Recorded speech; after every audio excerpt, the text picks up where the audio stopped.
Bonsoir à toutes et à tous et bienvenue en ce mercredi 22 avril 2020 et nous en sommes à la 33e méditation, et oui déjà, du livre de notre ami pasteur Jean-François Denis. Le livre s'intitule Le Psaume des temps modernes et donc nous allons voir ensemble ce que nous réserve aujourd'hui la méditation et ce que surtout notre bien-aimé Saint-Esprit dans le nom de Jésus veut nous révéler ce soir au travers de la parole. Alors, avant toute chose, eh bien, regardons ensemble le titre de ce 33e poème. Il s'intitule « Dans ma faiblesse, tu demeures ma forteresse ». Merci Père, merci Seigneur, merci bien-aimé Saint-Esprit de conduire toutes choses ce soir.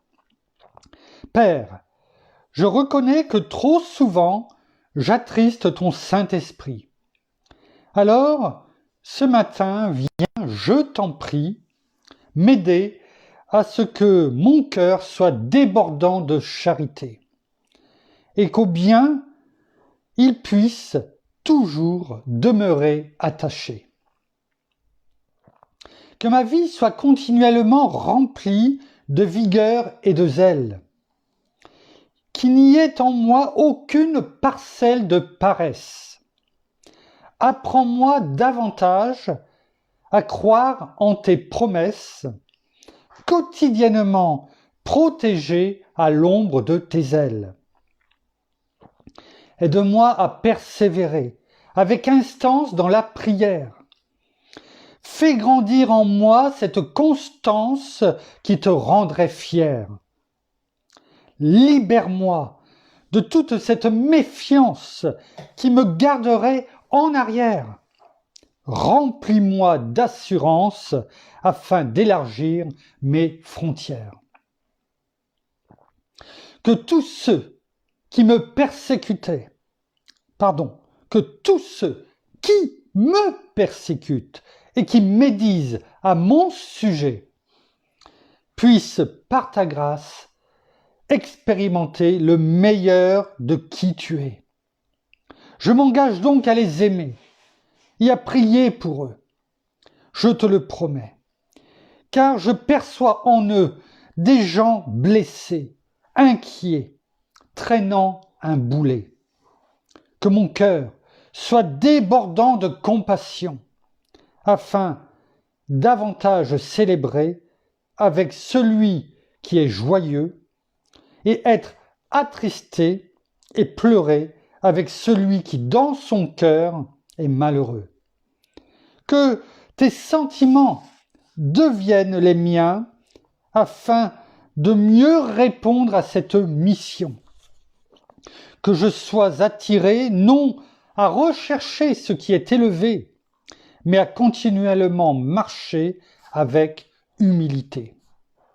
Que mon cœur, par ta grâce, ne rende jamais le mal pour le mal, mais qu'il soit empreint de ton sang royal, afin de constamment communiquer ta royauté, car c'est ce à quoi tu nous as appelés. Que cet appel à bénir expose nos cœurs à expérimenter et à entrer dans cette dimension qui nous conduira à donner et à vivre en toi et pour toi, Seigneur, cette vie optimale.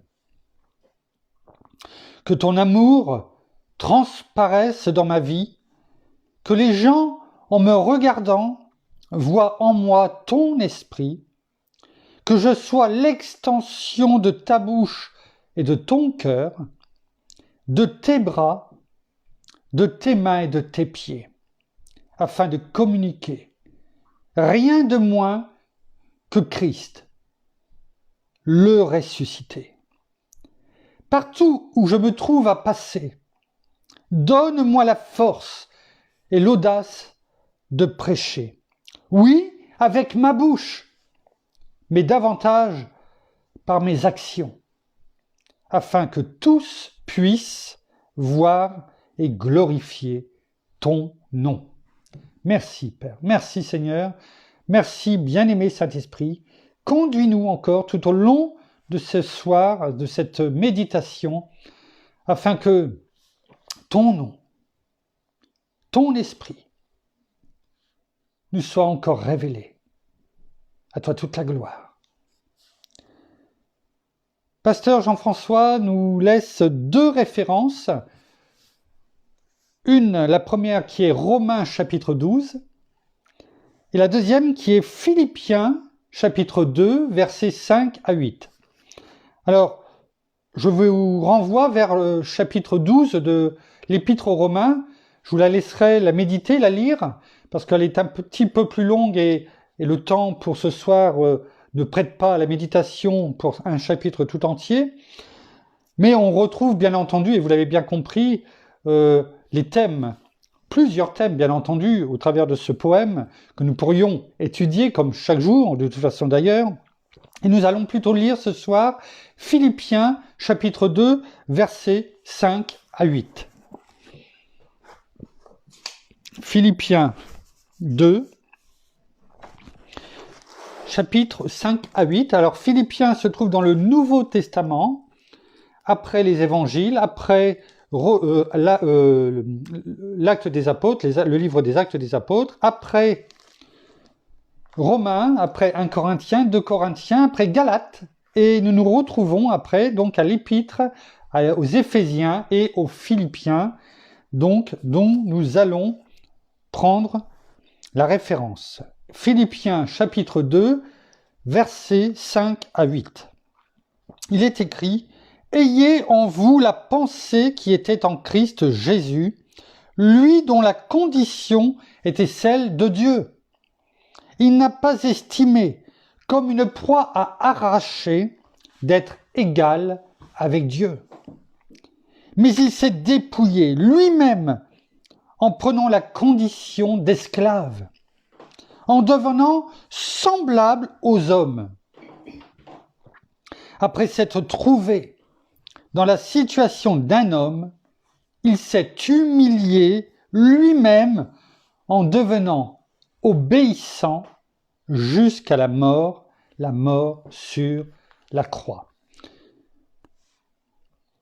Alors, au travers de ces 4 versets, là aussi, rien qu'avec ces 4, nous aurions pu partir sur plusieurs thèmes. Mais nous allons partir sur un thème qui nous est rappelé plusieurs fois, je dirais, au travers de ces 4 versets, qui est l'exemple que notre Seigneur nous a laissé. Il nous en a laissé bien sûr plusieurs, mais sur un exemple précis, qui est son humilité. Alors, le fil rouge, ça va être l'humilité de Christ, au travers de son exemple, et nous allons prendre et diviser, je dirais, cette méditation en 4 parties. Nous allons déjà voir l'exemple de Christ. Et je rends grâce, je rends gloire à notre Seigneur, à notre Père, bien entendu, à notre bien-aimé Saint-Esprit, parce que quand j'ai ouvert le livre tout à l'heure des psaumes des temps modernes, il était vers 4 heures, je pense, à peu près, 16 heures, oui, quand tu es rentré, c'est ça, et que j'ai découvert le titre, et que j'ai lu ce poème, j'ai dit, Père, une fois de plus, tu conduis toutes choses. Oh Seigneur, oui, tu es formidable. Oh, merci, bien-aimé Saint-Esprit, de me conduire une fois de plus dans ce que je dois dire ce soir. Je n'étais peut-être pas dans les conditions optimales aujourd'hui pour préparer la méditation de ce soir, parce que j'ai reçu une leçon aujourd'hui. Une leçon au travers de ce psaume et de cette méditation que nous allons aborder, qui est l'humilité de Christ. Lui qui, comme on l'a lu, était le Fils de Dieu, et toujours le Fils de Dieu, notre frère, comme il est dit dans la parole, mais aussi surtout notre Seigneur et notre Roi. Mais il est venu, lui qui, le Fils du Dieu Tout-Puissant. Lui qui était là également quand tout a été créé. On en a parlé hier, n'oubliez pas qui nous sommes, insignifiants, des sauterelles, des vers, des vermisseaux, on a vu hier. J'espère que vous avez été simplement cliqués sur les petites vidéos que je vous ai, les liens que je vous ai ajoutés en dessous, qui peuvent vous permettre de voir l'immensité de la gloire de notre Père, de notre Seigneur, de notre bien-aimé Saint-Esprit. Et au travers de ça, aujourd'hui, je me suis dit, il est venu sur la terre, lui, en toute humilité. Et toi, parce qu'il y a quelque chose qui te chagrine aujourd'hui, par rapport à ce que tu as pu faire de bien, oui, de bien, parce que tu as prêché qui tu étais, eh bien, on t'a critiqué. On a, entre guillemets, craché sur toi. On t'a mis au fer sur un groupe. Et toi, tu en as pris ombrage. Même si je n'ai pas réagi comme j'aurais pu réagir il y a encore quelques mois, quelques années.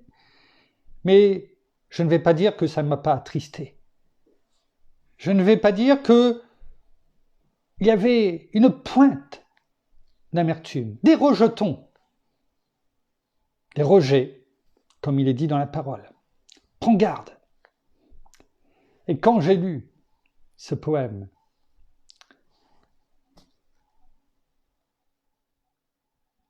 et que m'a été montrée la méditation de ce soir, je me suis humilié. J'ai demandé pardon. Parce que j'ai vu tout le chemin que j'avais encore à faire et que je ne pourrais pas faire si notre Seigneur n'était pas en moi par notre bien-aimé Saint-Esprit. Oui, j'ai encore du travail, comme chacun d'entre nous. Personne n'est arrivé jusqu'à la fin. Nous aurons besoin d'apprendre et nous n'aurons jamais fini d'apprendre par la parole. Mais au-delà de ça, je vois une fois de plus le timing parfait de notre Père. Car là où je ne savais même pas, non seulement ce matin ce qui allait arriver, mais encore moins ce que j'allais lire et méditer ce soir, notre Père, lui, le savait. Parce qu'il m'avait donné en ce jour cette leçon que je devais apprendre et méditer avec vous ce soir, pour moi, et je l'espère pour chacun d'entre nous. Alors c'est un témoignage. Et juste avant, c'est pour ça que nous avions 1 ou 2 minutes de retard, parce que j'avais médité, j'avais prié, je m'étais humilié, j'avais demandé pardon pour cette petite amertume qui arrivait, et que je voulais chasser au nom de Jésus, tout de suite, afin que comme notre Seigneur Jésus, dans le jardin de Gethsémani, je puisse dire « L'ennemi n'a aucune part en moi », oh, pas parce que je suis meilleur, mais parce que Christ est en moi, tout simplement. Mais quand j'ai vite fait ouvert le portable, j'ai pu lire à mon épouse un très bon témoignage d'une personne qui était connue, reconnue dans le groupe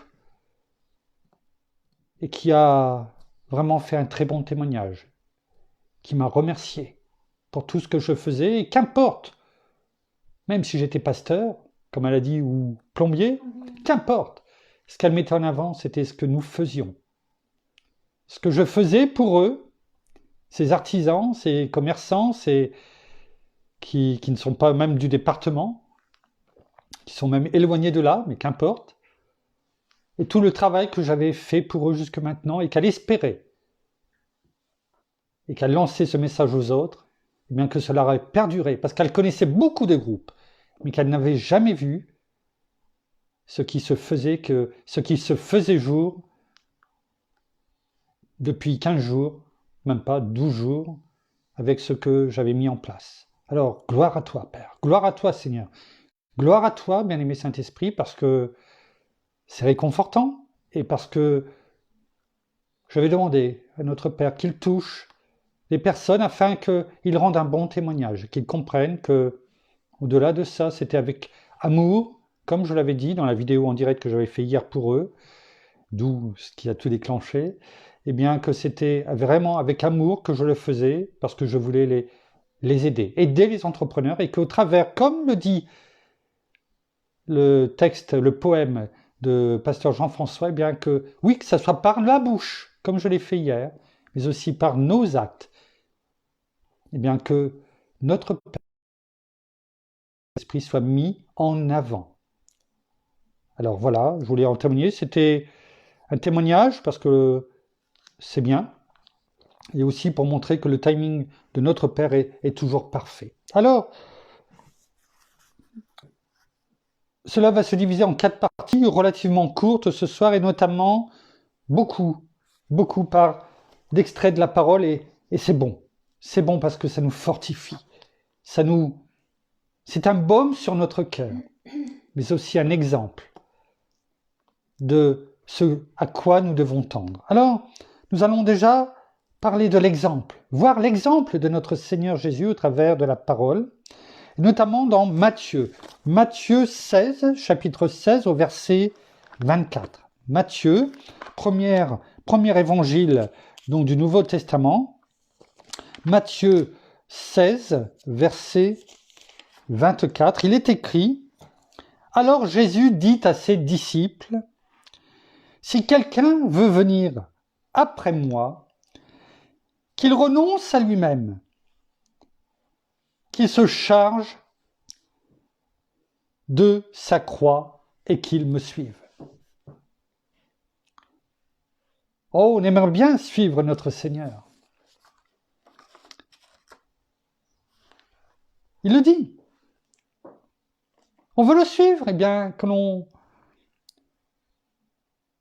renonce à nous-mêmes et que nous nous chargions de notre croix. Et nous devons le faire tous les jours.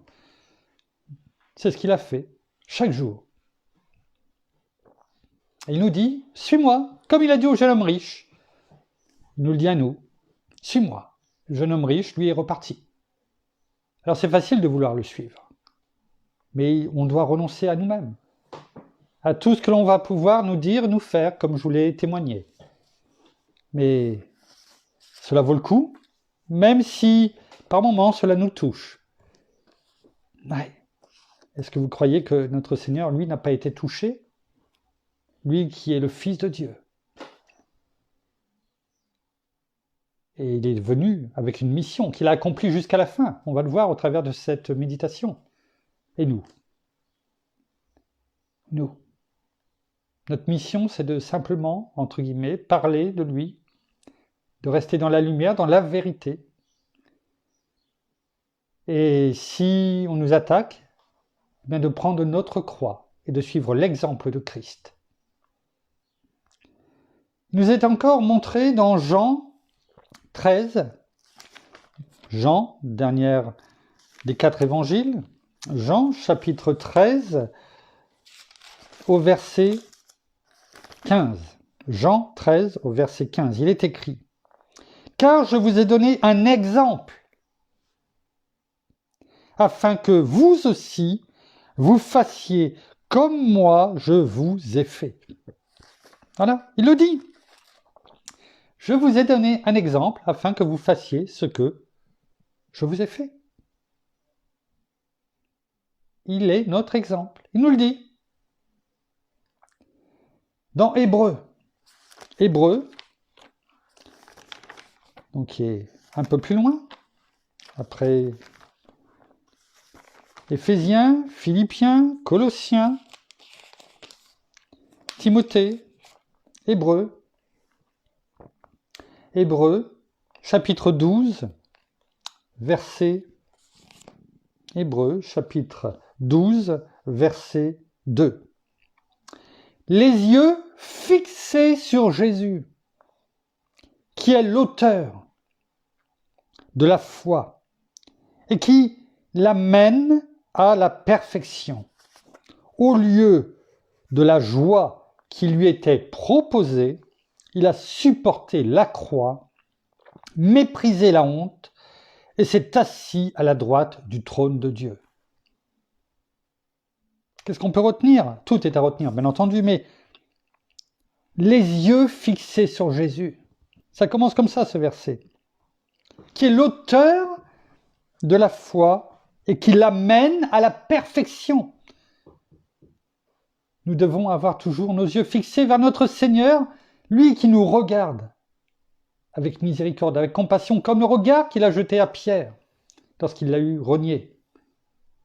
Ce regard que Étienne avait, on l'a vu hier, dans les cieux, sur les cieux, où il voyait notre Seigneur Jésus. Ce regard que nous avons, son regard envers nous, quand nous avons les yeux fixés sur Jésus, change tout. Nous changeons de paradigme. Oui. Notre vision des choses est complètement différente. Deuxième chose, mais il a méprisé la honte. Oui. Il a méprisé la honte. Alors quand nous avons honte de quelque chose, comme ça a été le cas pour moi aujourd'hui, honte de ce que disaient les gens, pensons à notre Seigneur, qui lui a méprisé la honte. Méprisé la honte et s'est assis à la droite du trône de Dieu. C'est-à-dire que derrière, il a méprisé la honte, mais il est tout de suite dit derrière, il s'est assis à la droite du trône de Dieu. Il a pris sa place qui était pour lui. Méprisons la honte. Gardons nos yeux tournés vers Jésus. Et notre place est déjà acquise. Il va nous relever. Nous sommes déjà plus que vainqueurs. Voilà ce que nous apprend la parole aujourd'hui. Deuxième partie, son humilité. Son humilité. On la voit déjà en partie.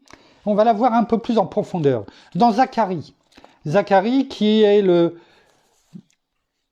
l'avant-dernier prophète de l'Ancien Testament. Hein? Donc l'avant-dernier livre, qui n'a rien à voir avec Zacharie, du même nom, qui est le père de Jean le Baptiste. Hein? C'est deux personnages différents. Zacharie, c'est livre, c'est le prophète Zacharie. Et donc, dans Zacharie, chapitre 9, au verset 2, il est écrit: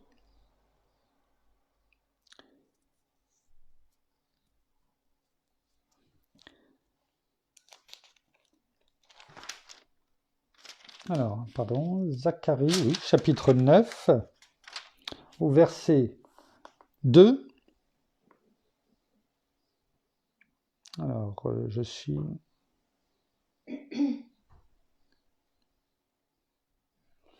Alors, je dois avoir une référence, par contre, qui n'est pas forcément bonne.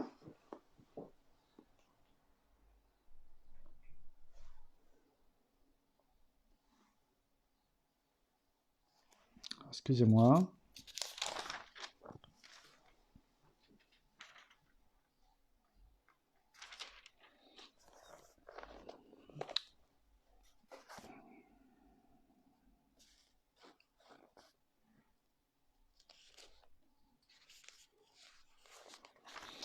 Je demande juste un instant.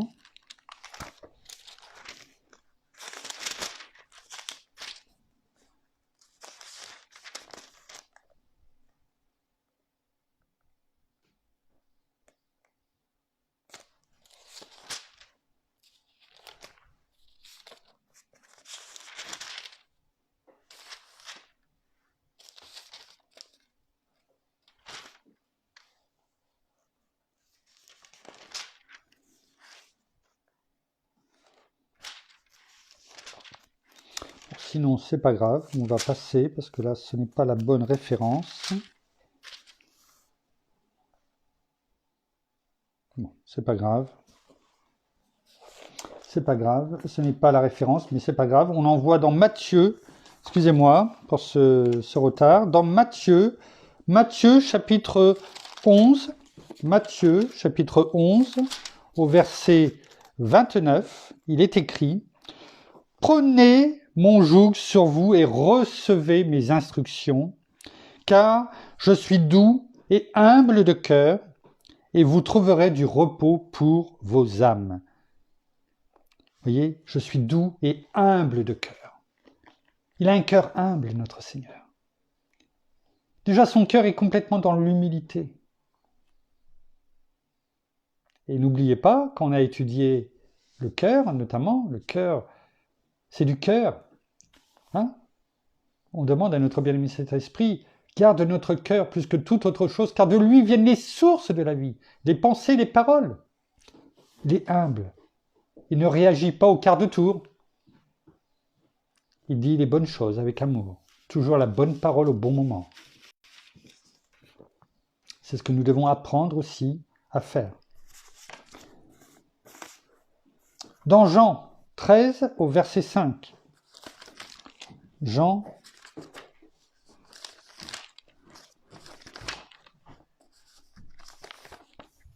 il y a beaucoup de papier aujourd'hui, donc des allers-retours.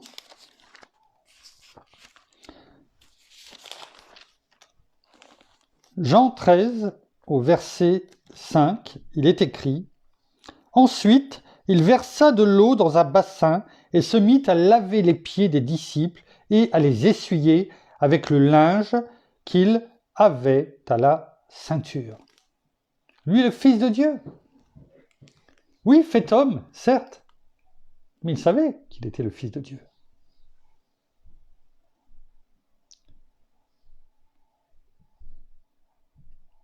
Il a lavé les pieds des disciples et les a essuyés.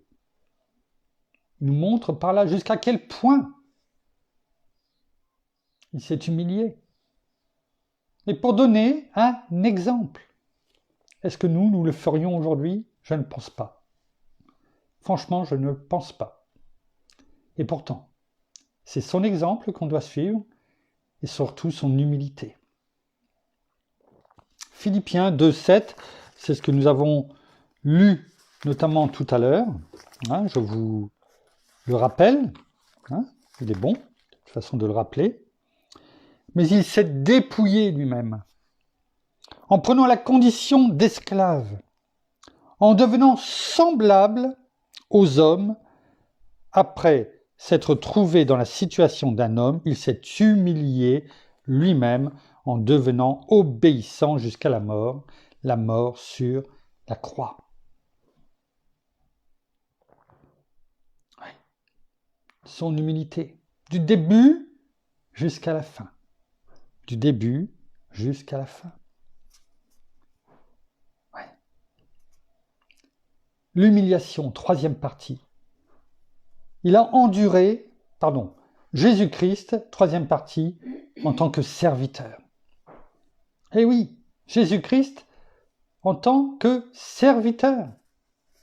On a pu voir la première partie, l'exemple de Christ, dans son ensemble, son humilité en deuxième partie, et troisièmement, Christ serviteur.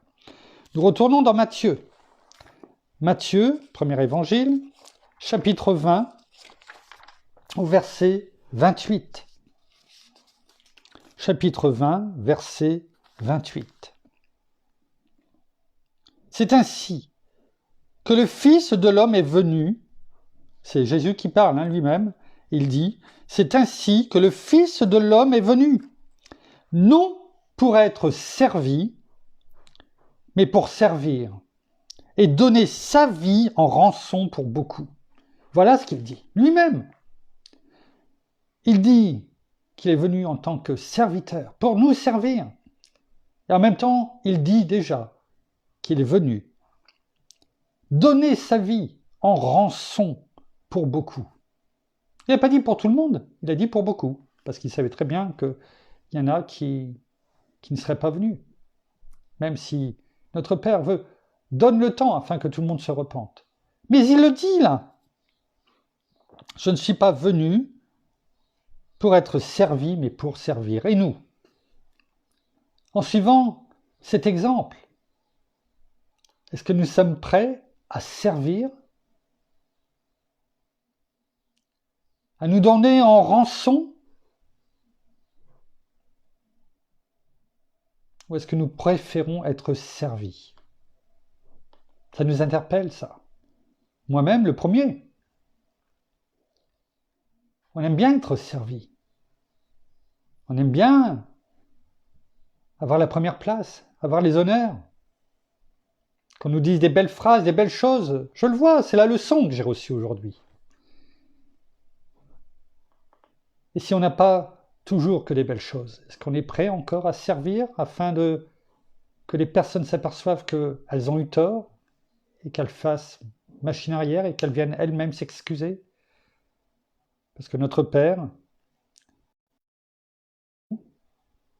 et on est prêt à dire, ben oui, bénissez, comme il est dit dans la parole, nos ennemis.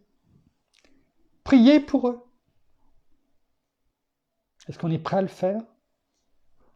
Je me suis humilié tout à l'heure. J'ai demandé pardon.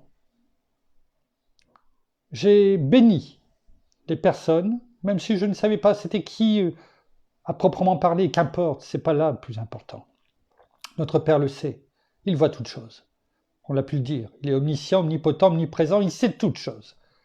Il sait toutes choses. Et il interviendra. J'ai demandé à ce que leur cœur soit touché. À un moment donné, c'est pas par moi, par quelqu'un d'autre, qu'importe, mais que leur cœur soit touché. Qu'elles se repentent. Qu'elles demandent pardon. Oh, non pas à moi, mais à notre Seigneur, à travers moi. Est-ce qu'on est prêt à servir plutôt qu'à être servi? C'est la question que je vous pose. Comme dit pasteur Jean-François, je ne fais juste que poser une question. Luc, le bon médecin. Luc, chapitre 22, au verset 27. Luc, chapitre 22, verset 27. Il est écrit, « Car qui est le plus grand ?» C'est notre Seigneur toujours qui parle. « Car qui est le plus grand? Celui qui est à table ou celui qui sert? N'est-ce pas celui qui est à table? » Hein? C'est une évidence. La réponse est évidente. Et pourtant notre Seigneur nous dit, et ce qui tombe comme un coup près, « Et moi, cependant, je suis au milieu de vous comme celui qui sert. » En tout cas, moi, ça m'interpelle. J'espère que c'est la même chose pour vous. C'est une évidence qu'on préfère être servi, qu'on préfère être à table et continuer à parler. Et puis, on ne fait pas forcément attention à ceux qui servent. Et pourtant, notre Seigneur lui-même nous dit, « Cependant, je suis au milieu de vous comme celui qui sert. » Il est en train de nous dire que vaut mieux servir plutôt que d'être servi. Merci Seigneur.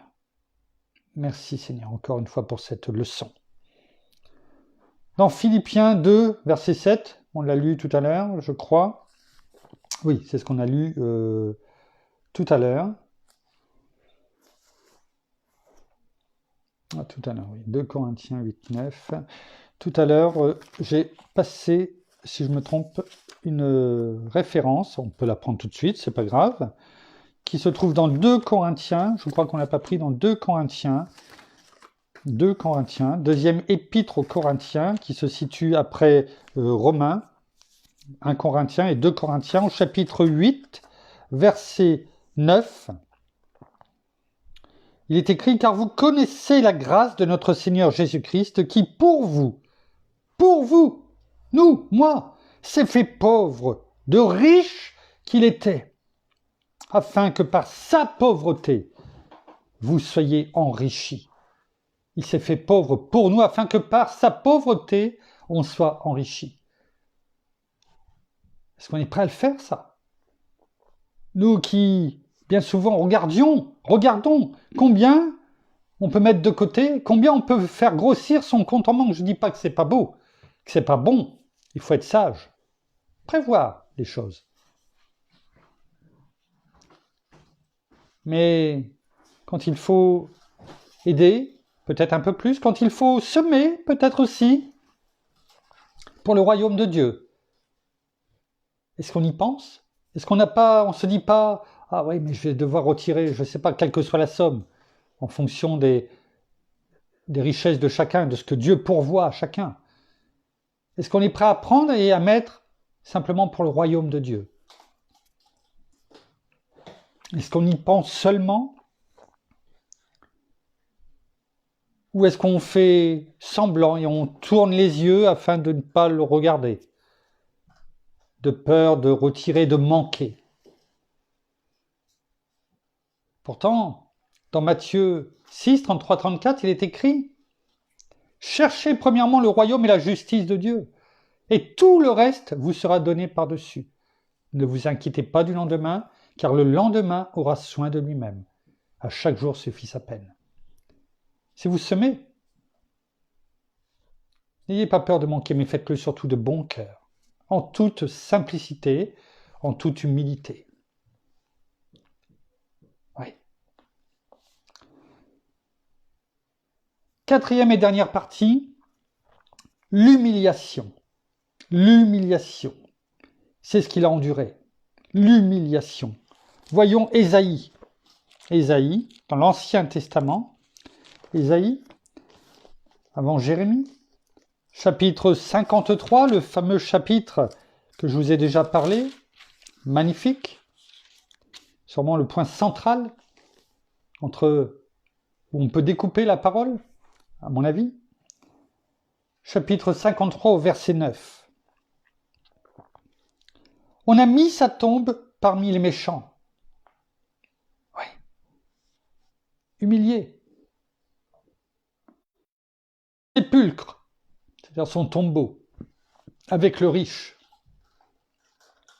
Quoi qu'il n'ait pas commis de violence et qu'il n'ait pas eu de fraude dans sa bouche. Matthieu 27, Matthieu, chapitre 27.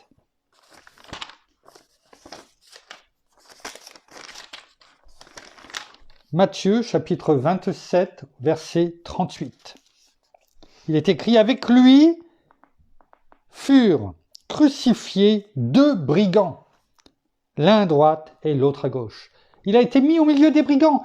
Il a été crucifié là où on crucifiait les voleurs, les adultères, voilà, tout ce qu'il y avait soi-disant de plus bas.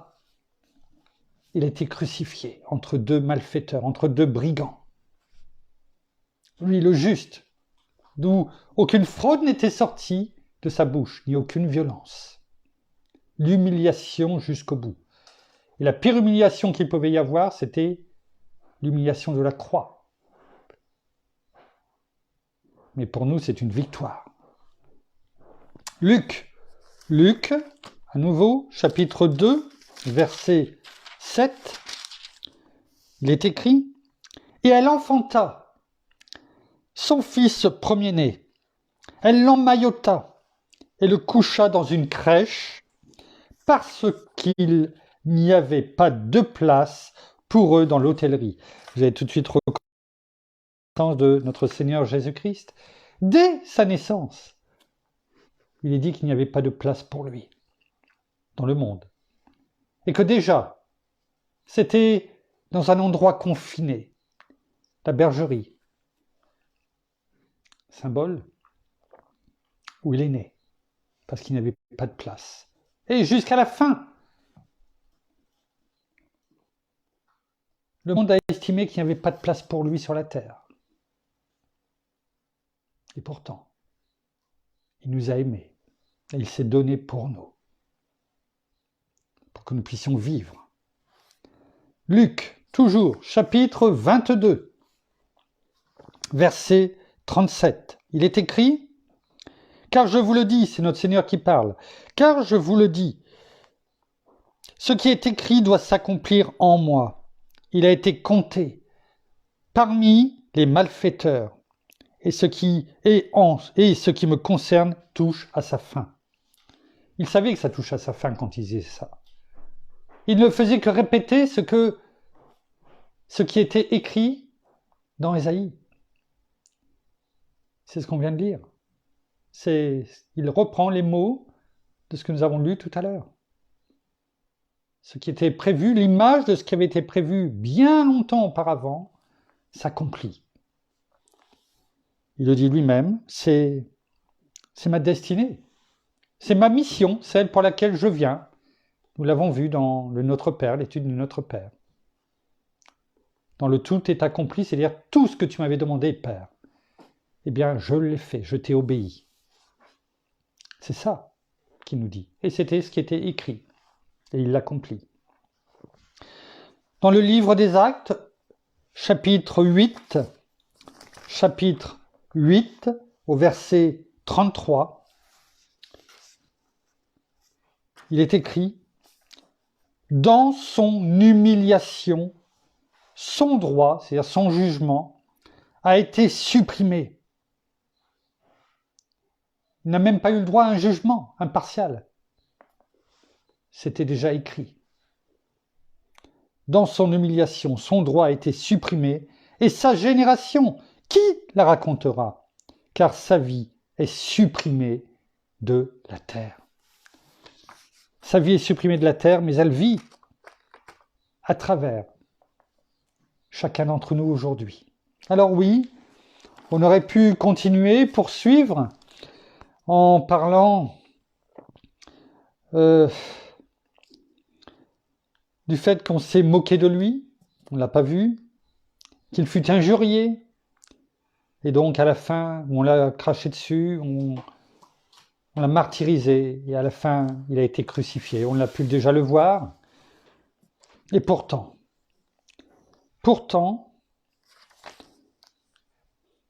au bien attaché, comme le dit dans son livre Pasteur Jean-François, et dans cette troisième poème qu'il nous a laissé, au bien, il s'est toujours attaché. Zélé pour Dieu, son Père, avec un cœur débordant de compassion, et ne rendant jamais le mal pour le mal. Alors, nous terminerons en nous remémorant simplement les 2 dernières strophes de ce 33e poème qui nous a été donné de lire aujourd'hui, en disant « Seigneur, Seigneur, que ton amour transparaisse dans ma vie, que les gens, en me regardant, voient en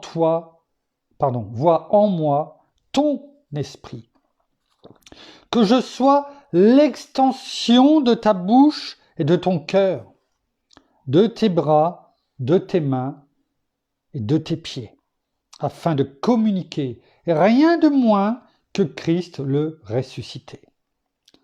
Partout où je me trouve à passer, donne-moi la force et l'audace de prêcher, oui, avec ma bouche, mais davantage par mes actions, afin que tous puissent voir et glorifier ton nom.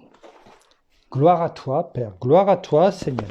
Gloire à toi, bien-aimé Saint-Esprit, encore merci pour cette leçon d'aujourd'hui et pour cette méditation que tu nous as permise d'avoir ce soir. Nous terminerons par la prière. Merci. Oh, merci Seigneur encore pour ce moment passé avec toi, ces moments où nous pouvons nous approcher de toi, où tu peux toucher nos cœurs, où tu peux vraiment nous transformer aussi et nous apprendre à vivre un peu plus avec toi chaque jour. Oui, nous apprenons pas à pas, mais nous voulons demeurer dans la voie que tu nous as donnée, oui, dans ce que tu as prévu pour nous. Alors oui, tu nous as montré tant d'humilité, tu nous as montré tant de bonté. Toi, tu as tout fait pour nous au jour d'aujourd'hui et encore jusqu'avant et encore jusqu'à aujourd'hui. Oui, Tu as tout accompli.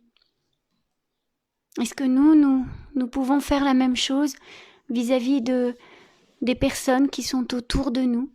Est-ce que nous avons toujours cette humilité dans le cœur? Est-ce que nous avons toujours cette compassion dans le cœur pour ceux qui nous sont proches ou même les personnes que nous ne connaissons pas? Je ne sais pas encore. Et il est vrai que nous devons apprendre et nous devons, oui, chaque jour, augmenter cette humilité, cette compassion, cet amour pour toutes ces personnes. Comme toi, tu l'as eu pour nous. Parce que tu ne nous connaissais pas, et pourtant, tu n'as pas hésité une seule seconde. Tu as tout pris pour nous, que tu ne connaissais pas. Tu t'es humilié, tu t'es laissé humilier, tu as tout enduré pour nous. Alors nous aussi, eh bien faisons preuve d'humilité, faisons preuve de compassion, d'amour. Ayons un autre regard sur les personnes, pas un regard hautain, pas de dédain pour les uns ou pour les autres. Non, nous n'avons qu'à tendre la main et à ouvrir notre cœur, mais à ouvrir aussi nos bouches, et que les personnes qui sont autour de nous ne disent pas « Oh, que celui-ci ou celle-ci parle bien, oh, quel beau discours !» Non, mais qu'elles voient par notre amour, par les gestes que nous faisons et comment nous réagissons, que nous sommes tout à fait différents. Et qu'ils voient, oui, et dire « Mais moi aussi je veux être différent comme lui, moi aussi je veux être comme elle, moi aussi je veux faire comme lui ou comme elle. Qu'est-ce qu'il a de plus que moi ?» Et c'est là où nous pouvons parler de toi. Merci. Dire simplement, bien vous savez pourquoi je suis différent. Vous savez pourquoi j'ai cette joie. Vous savez pourquoi je fais ci ou je fais cela. C'est pas moi, mais c'est Christ qui vit en moi. J'ai Jésus dans mon cœur et dans ma vie. Alors, venez, je vais vous dire qui il est, je vais vous apprendre et je veux vous faire connaître la personne qui vit en moi, la personne qui est merveilleuse, mais qui peut vivre aussi en toi. Alors merci Seigneur, merci de nous apprendre chaque jour un peu plus avec toi. Merci pour cet amour, pour ce regard compatissant que tu as chaque jour pour nous. Dans le nom de Jésus. Amen. Merci. Merci. Voilà, ainsi s'achève cette méditation témoignage de ce soir. Nous vous souhaitons à toutes et à tous une bonne soirée. Restez prudents, soyez sages. Ne vous laissez pas avoir par cette chaleur ambiante extérieure, en tout cas. Donc, rappelons-nous ce qui nous est demandé. Soyons sages. La parole nous le dit aussi, nous le rappelle. En tout cas, prenez soin de vous et nous vous donnons rendez-vous demain au même endroit, à la même heure. Et sans oublier de vous dire que nous vous aimons de tout notre cœur et nous vous bénissons. À demain. Au revoir.